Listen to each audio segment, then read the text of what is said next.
Mas marami raw ang bumiyahe ngayong Semana Santa kaysa noong nakaraang taon sa mga terminal sa Ninoy Aquino International Airport. At dahil peak season, bawal daw mag-leave ang mga empleyado ng Bureau of Immigration. Pero kanina, marami pa rin sa kanila ang absent. May report si Ian Cruz.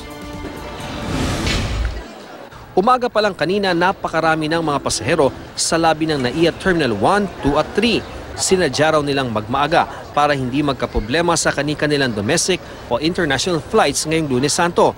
Ilang airlines nga kasi ang nag-abiso na hanggang 5 oras ang gawing allowance bago ang flight dahil sa problema sa immigration. Mas early ako ngayon kaysa na nakaraan. Parang feeling ko lang maraming bakasyonista ngayon. Sabi po ng iba na kailangan daw pong 6 hours before flight nandito na para daw po hindi mapending yung flight.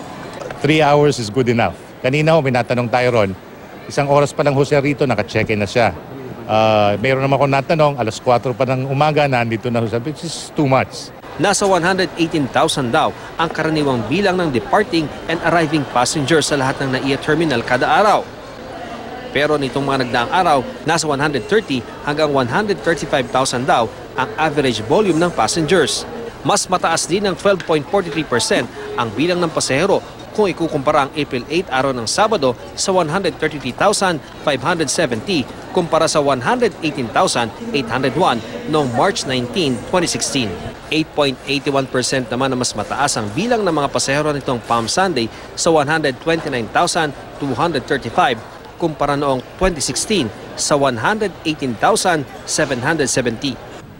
Sa Terminal 3, ang may pinakamaraming pasahero. Ang projection namin dito, it will be peak on Wednesday. Mga siguro after lunch or mid of Wednesday hanggang early morning of Thursday siguro.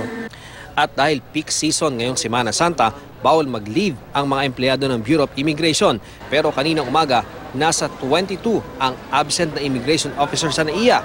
Base sa impormasyon mula kay Mark Red Marinas ng Port Operations Division. 11 naman ang absent pagdating ng second shift kaninang tanghali. May naka-standby pa raw sa head office ng immigration sa Maynila. Kaya maluwag ang pila sa mga immigration counter. Di tulad dito mga nakaraang linggo. Normal na raw ang operasyon ng immigration mula pa nitong weekend.